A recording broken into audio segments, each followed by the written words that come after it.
Welcome to the Warning Track Power Hour. We're here this week with a very special episode. We're going to be just previewing the Chiefs game today for the Thursday night game.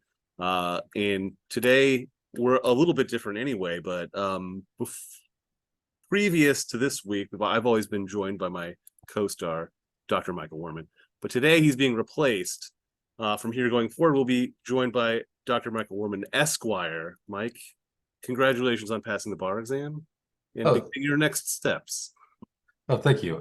So I passed the Pennsylvania bar exam, or I passed the bar exam in Pennsylvania. So I have to get, I will be, and have been approved for Pennsylvania to be part of the Pennsylvania Bar Association.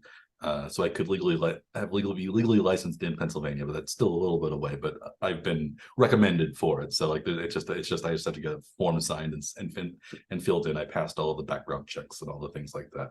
But I'm going to be working in Maryland for a judge. So I would also now probably need to apply for licensure in Maryland. But for now, just Pennsylvania is fine. So, but yeah, I'm. Well, how long does that take between passing the exam and having to get your licenses?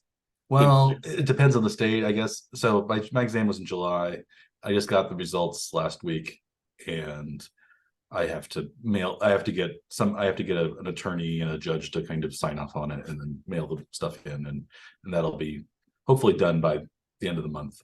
So, but now it's just paperwork though. It's really all I could call myself an attorney now since I've been at least recommended and approved to. I had to pay $100. Yeah. So, but basically that's it. So yeah, I'm a lawyer now rather than just a JD. Right. But now you can add the Esquire. Dr. Esquire, yeah, or Doctor. JD PhD, either one. Right. Yeah. Nice. Congratulations. Thank you, sir. Thank you. I appreciate it. And to celebrate, I got this. I guess if you're listening to it on the podcast, you can't see it, but it's the classic Nike Chevron quarter zip Andy Reid sideline shirt with the generous back venting and performance fabric, but it's not quite as, I don't know, it looks a little different on a man of my girth than Andy Reid's. So, but it's still a fun shirt to wear, and I could. So I'm going to wear it tonight I'm going to wear it during Thursday's game, and hopefully it will be not tossed in the trash if the Chiefs end up losing somehow to the Denver Broncos, which I think is possible but unlikely. Will the height of the zipper indicate your concern level during the game? Like the lower it is, the more casual you are, and the more concerned you are at the game's quality or the Chiefs' performance. Like it will get zipped up tight. Well, I guess I would. Yeah, if it was outside or something, I would want it high up. If I was at the game, but I like it lower. But then it covers up the Chiefs logo if the collar dips down too far. Which they should have put this logo right there, a little lower, maybe a little lower. Hopefully somebody was fired for that blunder. Kind of like on your shirt, because your logo's down a little bit lower on like the heart level rather than like on the collarbone level. Yeah, that is a little high, especially with the collar. Yeah, it's anyway. That's why. Yeah, that's so maybe in future years models will be fixed, but until now this is the best we can do. So get to work on it, Nike, to improve your product. There we go. Nike, get on that, right? Yeah, I'm sure. I know Phil Knight and all of his high-level staff are listening to the Warning Track Power Hour as we speak, and are probably. So I bet maybe heads have rolled probably in Nike headquarters in Oregon since we've even had a brief whisper of discontent with one of their products. So yes, perfect. And a new mug, it looks like, though, too. Oh, this is an old mug, but not old. Well, not old, but like a year old. My see you later litigator mask mug, but I'm not yet a litigator. I'm going to be a law clerk. Right. So I guess there will be litigating around me, but I will not Work be. you do may contribute to litigation or Yeah, I will do work on the will be paperwork used and stuff. during litigation. I usually just, I'll help the judge. Uh, I might even write an opinion or two. So Yeah. that'll be Right. my opinion, even though it says Judge so and so. Yes. It would be mine. Will you get a Probably scribe? he probably would tell me what to decide, but then I'd have to like reason it or something. Yeah. Or maybe I would write it and then convince him. But either way, we should, yeah. But we need to be convinced, however, that the Chiefs are maybe contenders this year rather than just kind of adequate. I think, which is they've sort of been this season. Before we talk about the Broncos game tonight, do we want to talk a little bit about the game in Minnesota on Sunday? What did you think of the Chiefs Vikings game? The Chiefs won 27-20. They covered the spread 5.5, which was ranged anywhere from 3.5 to 5.5. But were you impressed by the Chiefs? Were you just glad to get out of there with a victory? What was your impression of the game? I mean, I think they played a little bit better. They were playing a pretty strong team in Minnesota. At least they've been in and around the playoffs. They won a lot of games last year. A lot of them were one-score games. They played another one-score game here against the Chiefs. But the Chiefs have, had enough, at least anyway, to get through it. The offensive line didn't maybe play quite as well as they did the week before. I think Mahomes was sacked a couple times, but not, there weren't any penalties though this time. I guess you didn't see the Jawan Taylor penalty extravaganza like we've been seeing early in the week. So maybe they've backed off a little bit on that, or maybe Taylor has tailored his game to today's standards. Possibly. Yeah. So but I'm kind of like you. I was glad they won. I wasn't that impressed. They should have won by more, and I think that's what made the game uncomfortable at the end, because it was part of what you've been calling the ARG ending, the Andy Reid gentleman's home stretch, where once the Chiefs take a lead in the fourth quarter, they don't try to extend that lead in the fourth quarter. They usually just try to milk the clock, and in just trying to milk the clock, they often don't get the first downs that they need or the points that they need to put the game out of reach, and thus the game kind of came down to a potential last minute drive by Minnesota. They didn't have much time left, but still they could have won the game. When they were dealing with a bit of a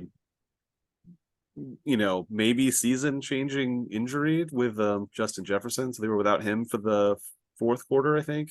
Yeah, for the little last part of the fourth quarter, but especially in that last drive, at least I'm sure they were mostly silent during that game, because McDuffie and Snead held him down really well. I think he only had 3 catches for like 28 yards, something like that. So he was really, the only time he was really mentioned was when there were penalties against him on that one drive, when Snead had a couple penalties in a row that were maybe I think there were 3 penalties on that drive. Maybe 1 or 2 could have been deserved, but 1 certainly wasn't. And there were 4 on that.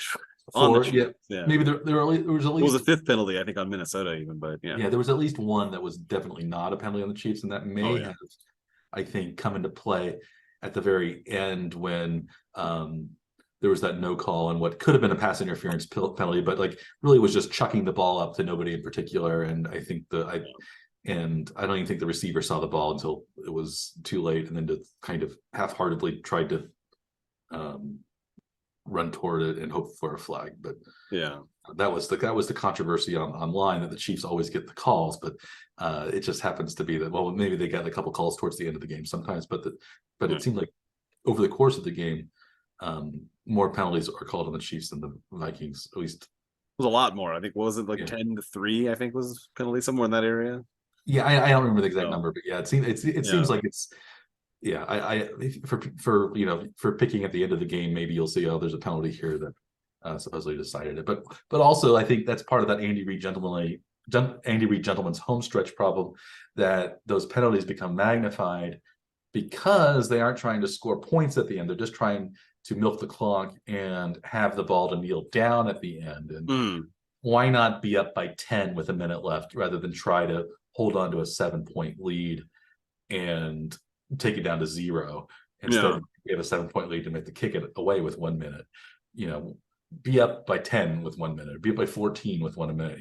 Let the defense handle, a full drive and then an onside kick and then another drive to score points. And rather than just try, it's the odds are perfect if you have the ball and are kneeling down with it, but it's harder to get to that point than it is just to stay ahead. And I don't know if you noticed the 49ers game against the Cowboys when they were way ahead.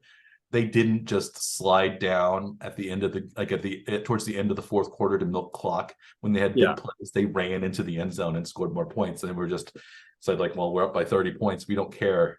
I think the Chiefs need to do that more. It would put you at ease. Maybe that zipper level would be slightly lower on that. Maybe a more leisure suit than zipped up collar. Yes, exactly. Did you also notice that in college there was a game where one team should have kneeled down last week? I think it was Miami Georgia Tech game where Miami should have. I didn't see that game, but they ran a play and then fumbled, and then Georgia Tech scored a touchdown to win with 30 seconds left. But there's that classic miracle of the Meadowlands. It would have been over, and the game would have been done, and Miami would have won that game. But yes. But that's like running a play instead of when it's mathematically impossible. Why not just this was it was in the early 80s. There was that what they call the miracle of the Meadowlands when the Giants all they had to do is kneel the ball down and decided to run a handoff into the line, and then there's a fumble, and I think it was Herm Edwards who picked up the ball and scored a touchdown for the Eagles at the very end of that game. So 81 or something like that, late 70s, early 80s. Yeah, I think it was the Dick Vermeil era of the Eagles coaching. But sometimes the college they like to run plays instead of kneel. Maybe they haven't practiced the kneel thing. I don't know, but it seems like the victory formation with the kneel should only be done if the clock is going to run. But also, I think the Chiefs do it a little better sometimes in that they kind of run around and waste a few more seconds and then kneel. It hurts the over under rushing yards of Patrick Mahomes bettors quite a bit. It did in the Super Bowl a few years ago. Anyway, so that was last week.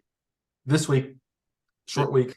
Maybe one quick note about Kelsey though too took an injury at the end. That was at the end of the first half for Kansas City, and maybe it was a little worrisome, briefly at least anyway. Where I think most of the Chiefs Nation was worried that Kelsey had a non-contact injury. It might be somewhat serious, but possibly okay. It sounds like it seems like he's it's a short turnaround, so he's not. He probably if the game was on Sunday, he'd for sure play. But it seems like he's probably going to play anyway. And he came back in the second half. I had thought maybe because they said he had gone to get X-rays. I thought maybe they thought he had broken something. And like old foot injury that I had as a kid in the 8th grade. I had a Jones fracture of my 5th metatarsal, and it's that kind of roll kind of thing that on the side of your foot, kind of like that Kelsey did that causes that. And because he did run off the field, and you could sometimes jog a little bit when you have that sort of thing. So I thought it was that maybe, but it turned out that they said it was a kind of ankle hyperflexion type of thing, sprain twist, but not as bad as what Patrick Mahomes did or anything like that. So fortunately, I guess, this is the playoffs. I think there'll be no question that Kelsey would just suit up and play, but maybe the Chiefs think, well, we're playing Denver. Maybe we'll give Kelsey a rest. Is that possible, do you think, or do you think he's going to play? It seems like he's going to, from what it sounds like, that he's planning on playing. That was the most recent report, at least from ESPN and their inside source. So it seems as though he's planning on playing, but we'll see. Maybe he'll be in a limited role, but maybe be out there as a decoy sometimes. I'm not sure. Hopefully, if they think he's at risk for taking additional injury, he won't be out there. Yeah, it was kind of bad luck for him on his birthday weekend, because he had his birthday a few days 1 week ago Thursday of the game day. So October 5th, he had his birthday over the week, and then he hurt himself. You also had a birthday. You were turned 45 years old on October 10th. Do you feel wiser and we're just older? A few more gray hairs, I think, automatically came in. I'm pretty sure. Yeah, overnight.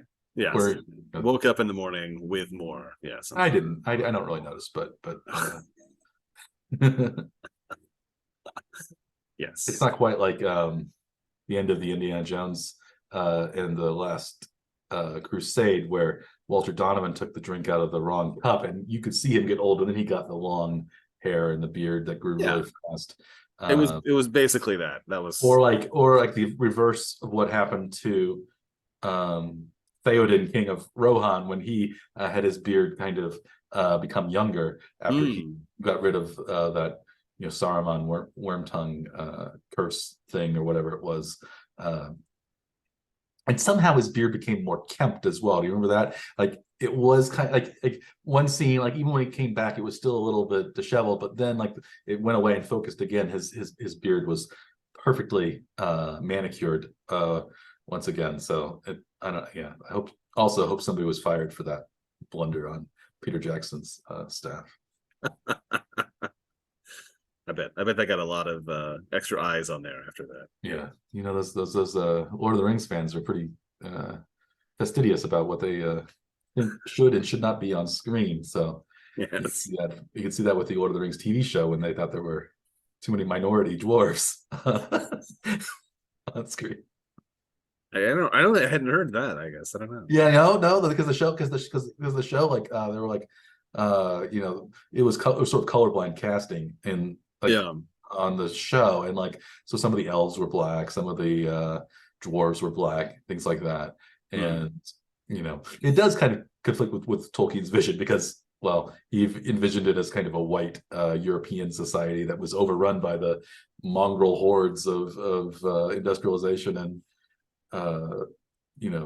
who from other parts of the world perhaps, but in a modern telling probably it's not the best way to do it. But that was the big gripe about the Lord of the Rings TV show on Amazon, was the multicultural supposedly ness of the dwarfs. And in some ways it does make sense, because how would an isolated village maybe here or there have all these different kind of ethnicities in the one village, where I think maybe you could say, well, maybe the elves should be Asian and maybe the dwarves should be black and maybe the certain people should be white or whatever, but I don't really see a big problem with it, because it's fantasy and made up. But so it works for Star Wars, where they have like rando people of every type of kind of genetic background, but there's always people though that make up the majority, it seems like, of a lot of these places, unless you live like in the Wookiee land where it's all Wookiees. But I don't quite follow that either, but it's just how it is. Or the Ewoks, they're just Ewoks. There aren't any other ethnicities really. I guess there are different colors of fur on the Ewoks. Yeah. But it seems as though the Ewoks had never experienced they'd never seen a person before, at least according to the Return of the Jedi. Yes. Correct. So I don't know. George Lucas was not fired for any of those blunders. He made billions of dollars.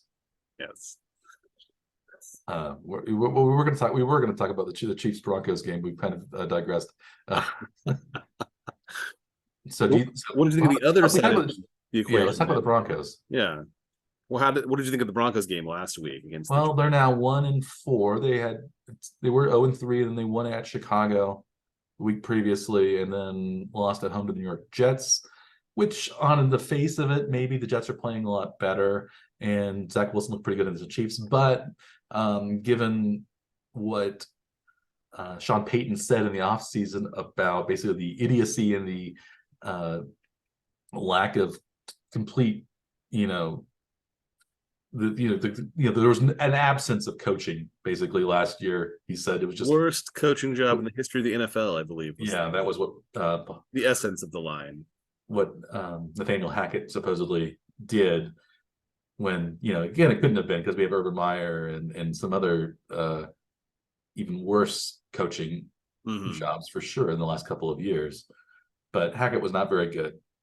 But it turns out maybe Sean Payton is not doing a whole lot better, although he is getting Russell Wilson to play a little bit better. Wilson's stats have been decent.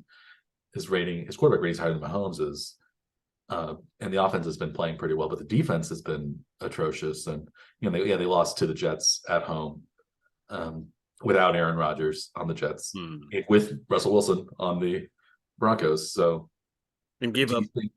31 points in the game, and they may Yeah, be dismantling their defense to some extent. I think they've already jettisoned one defensive player, maybe soon to be a second. yeah, they had Orton, I think, went to the 49ers, right?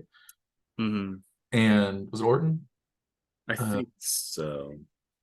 and And now Frank Clark may be on his way out as well. yeah, Frank Clark uh, is former Chief, former Seahawk, good playoff player for the Chiefs. Maybe a little lackluster regular season player, but yeah, he might be available. Do you think the Chiefs should try to go for Frank Clark? It was Randy Gregory I was thinking of. Randy Gregory, not Randy Orton, who was a wrestler. I don't know why I was thinking. I think I conflated Kyle Orton, former Broncos Must Chiefs be. quarterback, with Randy Gregory. There we And go. Yes. Yes. wasn't there was there a Kyle Gregory that also played in the NFL? I don't know. That sounds familiar too, but maybe it's Kyle Gregory. No, probably not. Hmm. There's a minor Hollywood person named Kyle Gregory, but there That's probably probably what you're thinking of. yeah, no, Minor Hollywood personality. no, probably not. I think I was just mixing up Kyle Orton and Yeah. Randy Gregory. There we go.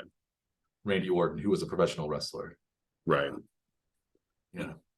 But yeah, Randy Gregory. But yeah, so what do you think of the Clark possibility? I'm Would you I'd bring be him a little back? surprised. I think if the Chiefs go after him, if he's still available, maybe a few weeks later. I think they probably are just looking to see what they can get from Minihue when he finally makes Yeah, it. he hasn't played yet. I think week 7, I think is when he's eligible to return, which is Yeah, not he's that missing far the away. first It's only 6 games. another So it's after this game. away. It'll be against the Chargers on next Sunday, the 22nd, I guess, will be. I think it's a Sunday night. I think it's a Sunday game. The Chiefs are playing the Chargers, so that could be another important game for the Chiefs. So we're entering this kind of little divisional stretch for the Chiefs on this in these games. But yeah, I think maybe you want to bring back Clark. One thing might be that George Karlaftis was injured a little bit last game. He's questionable, so if maybe he has a lingering issue, you might need another pass rushing defensive end.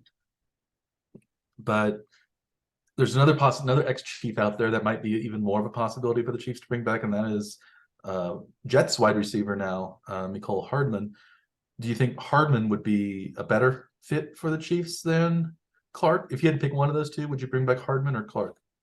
Well, it seems like Hardman's kind of fallen out with the Jets, and I think he's been like a healthy scratch the last couple of weeks, even. Yeah. So, it doesn't seem like he's missing games because of injury. So, I mean, in theory, he's healthy and maybe ready. I think Frank Clark's had an injury and now an illness. I think that he's missing this week's game. Yeah, he's had that. I think he has like Crohn's disease or something. He has an illness that kind of pops up every once in a while, especially. And he has been having trouble holding like weight on because he has intestinal issues, and that makes sense. Anyone who's had something like that, even if they haven't had as severe or colitis or something, whatever. I'm not a doctor. I don't know exactly what Frank Clark has, but I think it's something that kind of gastrointestinal, like flare up, and then maybe make him not being available for a week. Yeah, probably dehydrated and just feel terrible. But also maybe they said illness because maybe they just were going to scratch him and they wanted to give a reason too. So it's hard to say maybe he would have played if he was in favor in Denver rather than out of favor. And there was a tweet from Chris Jones where he was trying to lobby for Clark Hunt to bring Frank Clark in. Yes. A reunification of Clark's, right.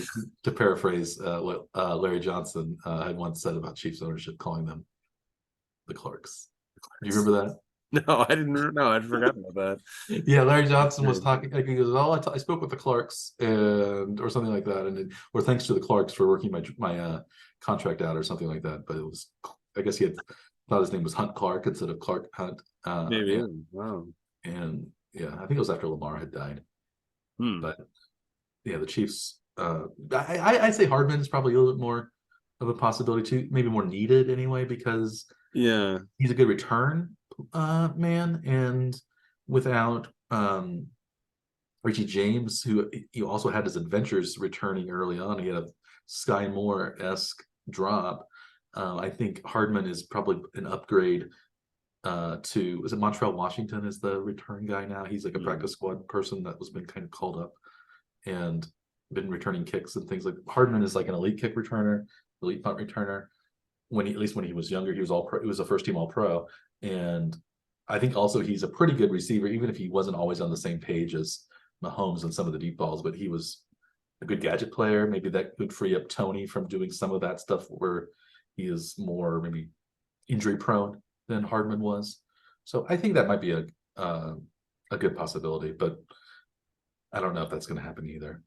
Yeah, yeah. I mean, it seems like the offensive wide receivers, at least anyway, haven't quite fully clicked with Mahomes. So it seems like maybe there's more need on that. The defense has been pretty good all season, so it seems like there's maybe more need on the offensive side. And a healthy Hardman is a positive, you'd think, in addition to the team anyway. So yeah, I like the I like actually both are fine. I think I don't know how much money there's to go around, but I think Clark has gone down to league minimum, but Hardman makes a few million, and I'm not sure exactly how the salary cap situation is. Clark just restructured his contract like last week, and so his cap hit is very low apparently. So. I think it's so he could entice potential trade partners, and so it's also possible maybe Seattle would want Clark back because they're been pretty good this year, and they're always looking for defensive talent. I wouldn't be surprised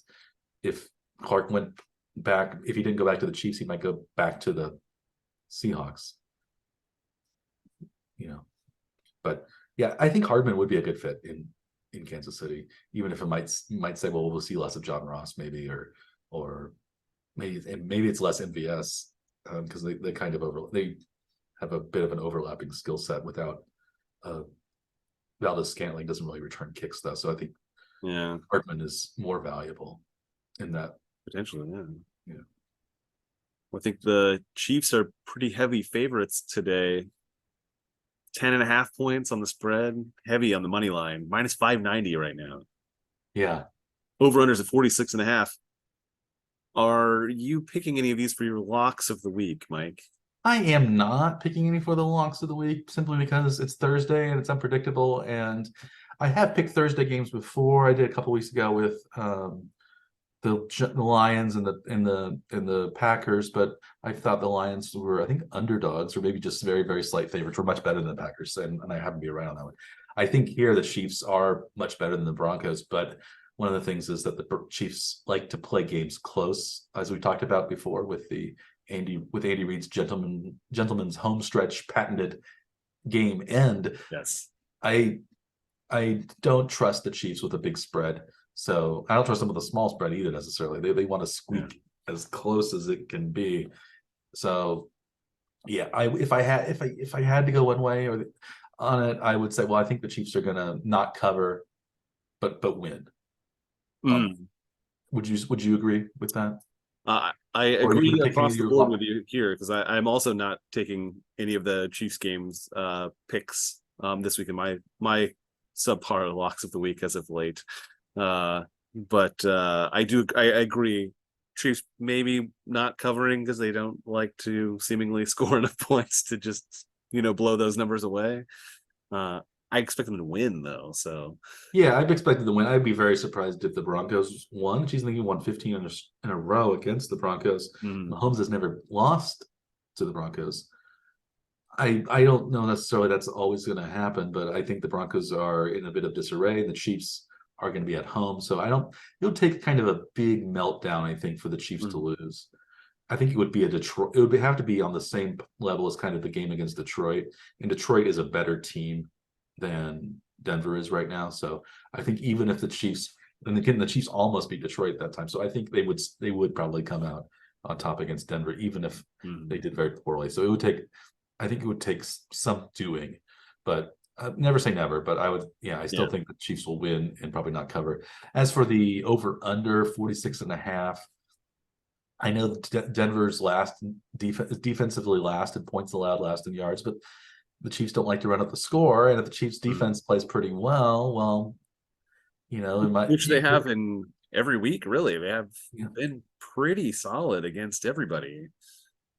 Yeah, I think it could be a 27-17 game or a 27-20 type of game. And so that would be 27-20 would be over. 27-17 would be under.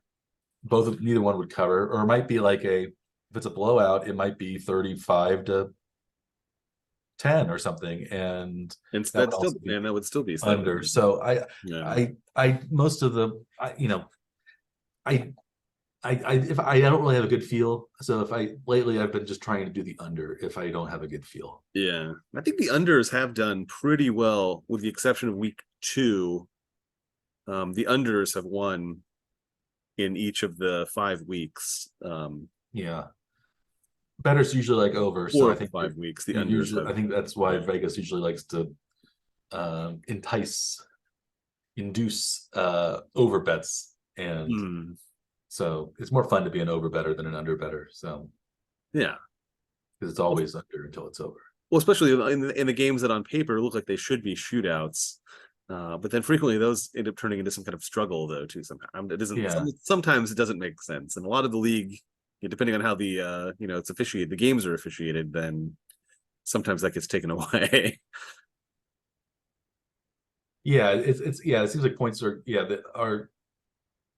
it seems like the officiating removes more points maybe than it adds. I don't know, or at least slows the game down, and maybe it hurts momentum and things like that. So it's hard to predict, and I think I just go with the under. And I would ideally I would like it to be under. Well, not ideally, I would like to be over, and the Chiefs win by like 35 or something like that. But I think the ideal situation would be that Denver doesn't score very many points and the Chiefs score, be 35-3 or something like that would be the, and then that would still be under. So I don't think, because the Chiefs aren't going to run up the score. They've scored 41 this year against the Bears, and that was almost because the Bears made them score that many points. They didn't want to score that many points, and Mahomes.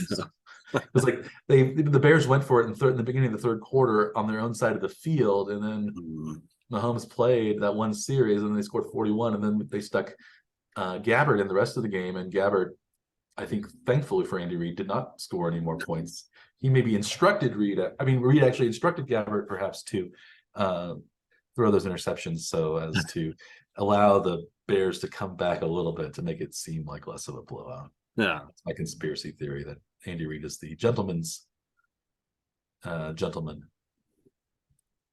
And you're apparently pro that now. You've switched to the Andy Reid attire. I have switched to the Andy Reid shirt, and I will open doors for people, help old ladies cross the street, things like that. Tip my cap to anyone who passes by, and wish them a good morrow. And I think that's just going to be the way things are from now on if I wear this shirt. There you go. It's a whole different persona that your shirt provides to you. It's a polite new world that we're entering. Yeah, there you go. Should we enter that polite new world now and call it a day on today's mini morning track power hour? Our morning track half hour, maybe it's extended even beyond the half hour. Maybe slightly past that, yeah. We'll be back, I think, on the weekend with our typical full episode. Yes. Minus this discussion here, but yeah. I think we'll be back. Yeah, we'll be back this weekend previewing the games on Sunday and Monday, and we'll also recap the previous week's action in more detail and talk about our betting highlights and, for me, mostly lowlights, and Dr. Scaff's continued sort of insights that are really leaving the Vegas odds makers in a sort of angered tizzy, because he is going to win money every week against those sharps down there, but I have been a sucker as usual. But until we'll talk about that next. We'll talk about the next in the next couple of days. But until then, I am Dr. Michael Werman, Esquire. Dr. Scaff told me to say that. He is Dr. Andrew Scaff. We are the Warning Track Power Hour. Please like and subscribe to our little podcast YouTube channel thing we've got going on here. And thank you again for tuning into this special episode this week. And until we meet again, we will wish you good morrow. Oh, fancy.